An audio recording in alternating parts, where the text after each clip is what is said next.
faculty, staff, parents, alumni, esteemed members of the Board of Trustees.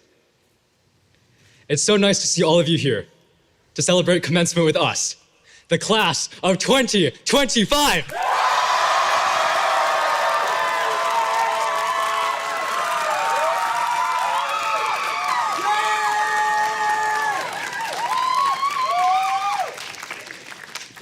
It truly is an honor to be speaking here today in front of all of you. Now, there are a few things in life that are hard to say. Some are hard to pronounce. For example, my parents' last names. They're long, they're Thai, and they're the reason I've developed a strange sympathy for so many of my teachers. Some words just feel awkward in your mouth. You flinch before you say them. You mumble them. You rehearse them silently and still don't get them right. Like anemone or Worcestershire sauce. Then there are some words that are easy to pronounce, but equally difficult to say. I love you. I'm sorry. Goodbye.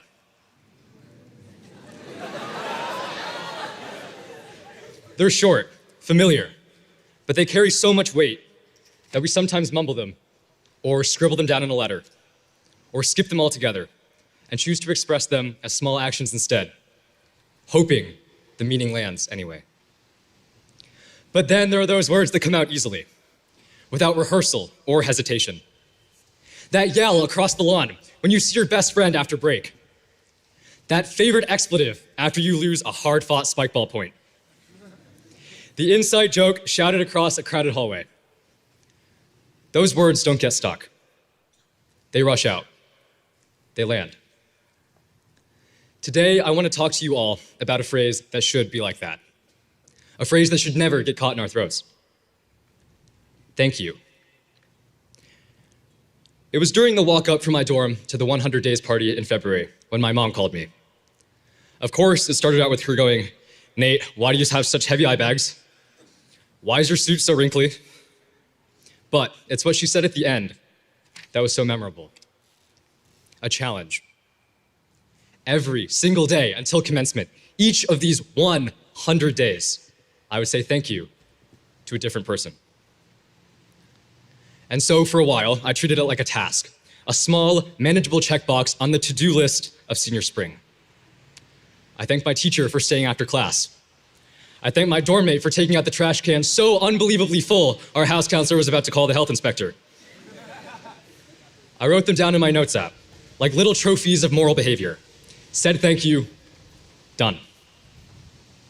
But after a while, it all started to change. Somewhere between day 19 and day 42, I stopped trying to remember to say thank you, and instead started noticing how much I had to be thankful for. I'd walk into a room and catch myself scanning for something small, something done just because someone was a good person. The friend who saved me a seat in Commons without me texting. That teacher who handed me my atrocious test score upside down and mouthed silently, "It's gonna be okay." And once I started noticing these moments, I couldn't really stop. It just became something I did. Not just saying thank you, but noticing things. The kind of things I probably would have missed before. Not because they weren't happening, but because I was too busy to notice. Or maybe I thought they didn't count. But they do. They really do. And now, 3 months later, here we are at day 100. I've said 99 thank yous to all sorts of people, and today marks the last one. But before I say it, I want to say this. I don't think being thankful is something we leave behind at Andover, or something that you start just because your time here is running to an end. At least I hope not. Because life beyond here doesn't slow down. If anything, it'll definitely speed up. There'll be new schedules, new cities. I'm gonna have to start paying for laundry again. And I'm gonna have to use a stove, unsupervised. I can see my mom's blood pressure rising right now. We're gonna forget to set alarms. We're gonna burn things in microwaves we swore were idiot-proof. We'll try to make new friends, learn new systems, Meet people who have never heard of what AE is, or lawning, or the blessing that is head of school day.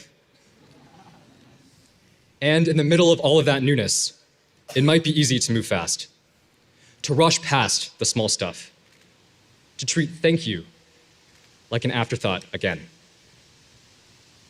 But I hope we don't. I hope we carry this habit with us. Not just the words, but the way of looking around.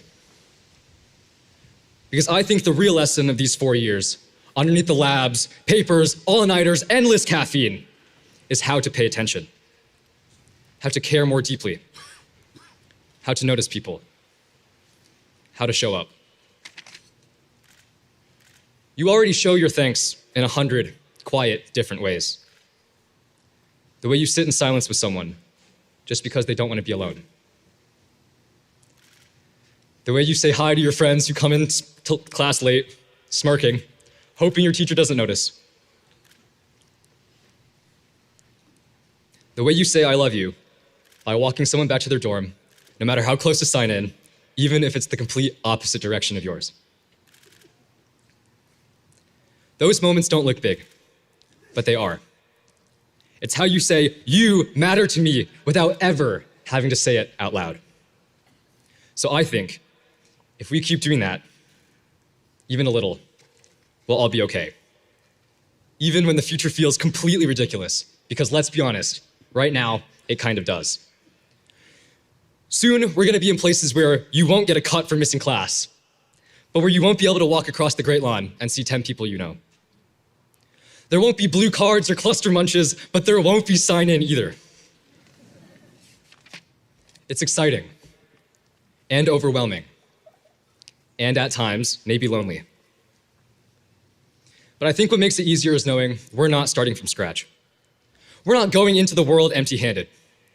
We're carrying the people who have shaped us, the words we shared, the small kindnesses that taught us how to belong.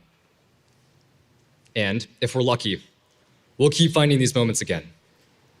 Across dorm hallways we haven't yet walked, in classrooms where no one yet knows our names, in cities where we don't yet know the fastest way to the dining hall. We'll meet people who remind us of those we already love. We'll find new versions of conversations we've already had here 1,000 times, on sidewalks and stairwells and library floors. We'll keep learning how to say thank you in new ways, in new voices, with new meaning. But before we start on that journey, my final thank you goes out to a few people. To my friends, especially those I've lived with this year in objectively the best dorm, Bertha Bailey. For being the kind of people who turned this place into a home. For the laughter, the poker, the video games, the late nights where we stayed up and figured out the world, just to forget all of it by morning. For making me feel like I've known you all forever. To Soraya for being the best co-pres and best teammate. I usually do whatever I can to get out of group projects, but this year-long group project with you has begun to change my mind. To my family for calling me every day, twice a day, for the last 4 years.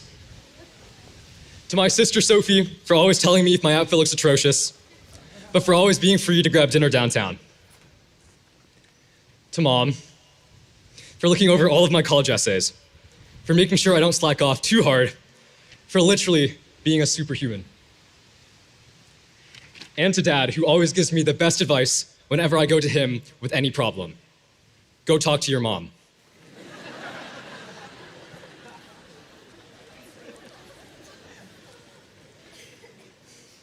But of course, this last thank you wouldn't be complete without thanking all of you, the class of 2025.